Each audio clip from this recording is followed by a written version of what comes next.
जाल है जो तुम्हें फंसाने के लिए है।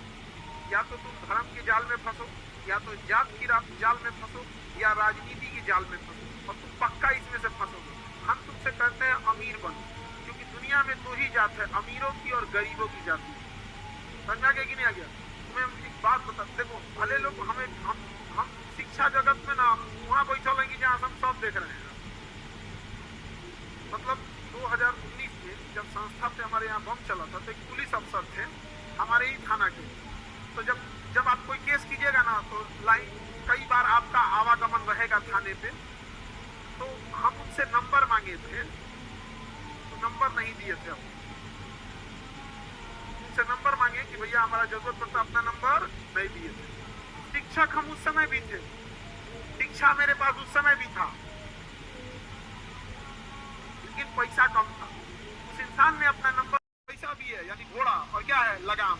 मान के चलिए आपके पास बिजनेस है, आपके पास पैसा आ गया और लगाम नहीं है, तो अगर बुद्धि होगा तो घोड़ा के पीछे रथ जोड़ लीजिए, एगो लगाम वाले को खरीद सैलरी देके बैठा दीजिए। कहाँ अंबानी से ज्यादा दिमाग रखने वाले रिलायंस में काम कर रहे हैं, टाटा से ज्यादा दिमाग रखने वाले और टाटा से ज्यादा शिक्षा रखने वाले टाटा में काम कर रहे हैं।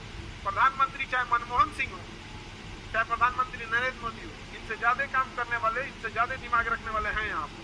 इसलिए याद रखिएगा, हम सबसे कहते हैं कि अभी तुम पहले पढ़कर एक छोटी मोटी नौकरी लो ताकि तुम अपने परिवार की जीविका चला सको, उसके बाद बिजनेस करो और जितनी सैलरी उससे 10 गुना कमाओ। और कोई सीनियर या नेता मंत्री आई थे इसके मारो लिफाफा रख अपना नौकरी है, इस्तीफा देके, समझे? रिश्वत देने वाले जब तुमको रिश्वत देना तो तुम मुस्कुरा के कहोगे बेटा इतना हम चंदा दे देते हैं। नहीं समझ आ गया? कोई रिश्वत देना तो कहो बेटा नहीं करेंगे। समझ में आ गई बात? एक शब्द है फहरिस्त। कौन सा शब्द है? फहरिस्त। फहरिस्त का मतलब होता है सूची या लिस्ट, है ना? तो ये मैंने लिखा था इस शायरी को एक दिन, जैसे मान लो, अरे क्यों फोन क्यों निकाल रहे हैं? नहीं,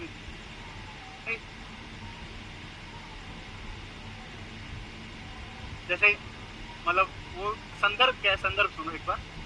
मैं सोच रहा हूँ ना कि एक मैं काम कर रहा हूँ इसके ऊपर कि मैं वो बना रहा हूँ पूरा, एक वो पूरा बना रहा हूँ, एक मतलब एक पूरा 15, 20, 25, 30 कि एक बच्चा जब कॉलेज जाता है उसके बाद में उसके जीवन में क्या क्या परिवर्तन होते हैं, है ना, नौकरी लगने तक, फिर आगे तक, ठीक है ना।